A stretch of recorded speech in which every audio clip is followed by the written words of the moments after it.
Hola, en este video vamos a revisar una materia de suyo importante como son los efectos de las resoluciones judiciales.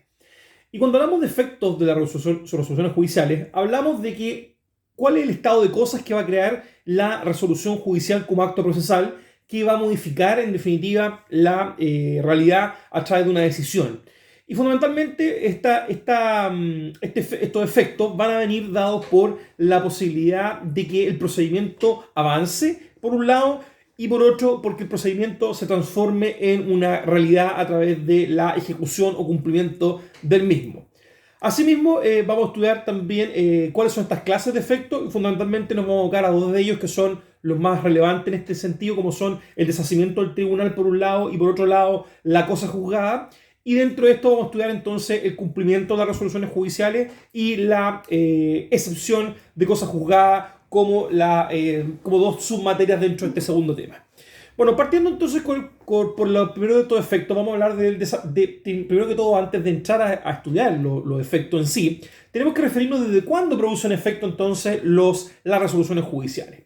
Bueno, una primera aproximación nos dice que las resoluciones judiciales solo producen efecto en virtud de una notificación hecha con arreglo a la ley. Es lo que dispone el artículo 38 del Código de Procedimiento Civil y, por tanto, es necesaria una comunicación del acto procesal para que éste surta efecto, asegurando entonces con esto el imperativo de debido proceso del conocimiento por parte de las partes de la dictación de una resolución judicial.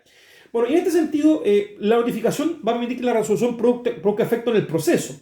Pero esto no se va a desplegar completamente, sino hasta que lleguemos a la hipótesis de ejecutoriedad de la misma. Las resoluciones judiciales van a causar efectos, más o menos permanentes desde que se quedan ejecutoriadas. Y en ese sentido, hay que sumar este concepto que está en el artículo 174 del Código de Procedimiento Civil, que nos dice desde cuándo se entiende ejecutoriada una resolución judicial. También hay que relacionarlo con el artículo 231 del CPC, que habla de que las resoluciones judiciales pueden ejecutarse desde que causen ejecutoria, que es otro concepto el cual vamos a abocarnos a estudiar. Bueno, estos tres artículos nos conjugan entonces que tenemos distintas posibilidades desde cuando una resolución judicial provoca efecto. Ya tenemos un extremo desde su dictación hasta otro extremo como es la firmeza o ejecutoriedad de la misma, que son distintos estados procesales donde cada uno de ellos va a ir generando efecto. De su dictación, podríamos decir que la dictación de la resolución judicial no genera efectos para las partes, sino solamente para el tribunal, que van a variar dependiendo del tipo de resolución.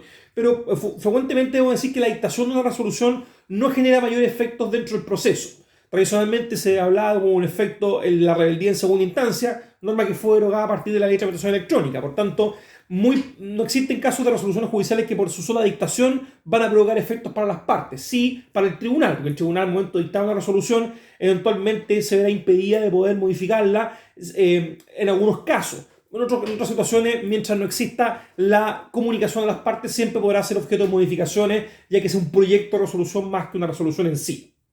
Bueno, un segundo caso es que puede provocar efectos desde la notificación. Y en ese sentido, la notificación va a provocar un efecto como es el deshacimiento del tribunal. ¿Vale? Aquí, efectivamente, la comunicación de la resolución a una de las partes, al menos, provoca este efecto de deshacimiento del tribunal. Pero sin duda, donde está la hipótesis más concentrada de efecto de la resolución judicial en aquellos casos donde la resolución se encuentra firme o ejecutoriada.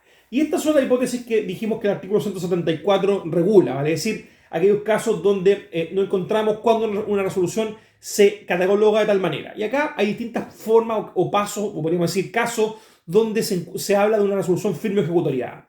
En primer lugar, hay que distinguir si respecto a la contra de la resolución correspondiente proceden o no recursos, ¿vale? Es decir, si proceden o no medios de impugnación en contra de la resolución para dejarla sin efecto. Y esto porque obviamente, como ustedes lo estudiarán en su curso de medios de impugnación o de recursos procesales, como quieran llamarlo, van a encontrarse con esta noción de que las resoluciones judiciales pueden ser impugnadas ante un superior jerárquico o ante el mismo tribunal, si se quiere en algunos casos, para efecto de que sean dejadas sin efecto, ¿vale? Es decir, pierdan el valor o el vigor que tenían al momento de su dictación. Y ello por distintas razones que ustedes van a ver que van desde una corrección formal hasta la existencia de un agravio o, como podríamos decir, sustento de esta posibilidad de modificar la resolución. Pero entonces, si procede recurso en contra de esta resolución, la resolución quedará firme ejecutoriada dependiendo si se interpusieron o no. Si no se interpusieron recursos, vale decir, si no se hizo uso de este derecho por la parte, va entonces a entenderse ejecutoriada la resolución judicial desde que transcurre el plazo para aquello en este sentido. Solo en caso de tratarse de la sentencia definitiva, va a requerir un certificado del secretario de la causa o del jefe de unidad de causas correspondiente para establecer entonces que estos plazos transcurrieron y no se dedujo recurso. Por el contrario, si los recursos se dedujeron, va a estar firme ejecutoriada una vez que estos sean fallados completamente. Vale decir, cuando el recurso correspondiente que ataca la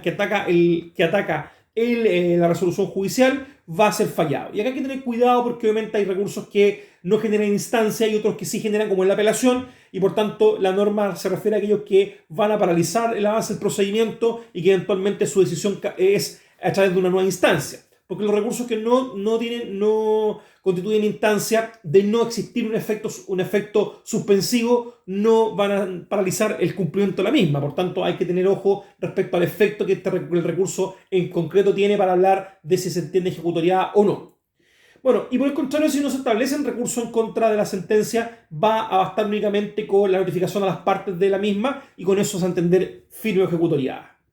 Bueno, una hipótesis que va relacionada con la anterior es aquellas, por último, que causan ejecutoria del artículo 231, que son aquellos casos donde las resoluciones se pueden cumplir aún habiendo recursos pendientes. Y son todos estos casos de recursos que no tienen este efecto suspensivo, sino meramente un efecto, en este caso, devolutivo, si se quiere, respecto a la apelación, o eventualmente los recursos más de casación, como es el propio recurso, tanto en la forma como en el fondo, o las nulidades que realmente tienen este efecto, en su mayoría, de no suspender el cumplimiento, salvo que la ley lo disponga. Entonces, en ese sentido, ahí tenemos fundamentalmente casos donde se causa ejecutoria y la resolución igual puede ser cumplida. Por tanto, desde ese momento también se puede entonces proceder a cumplir la resolución judicial.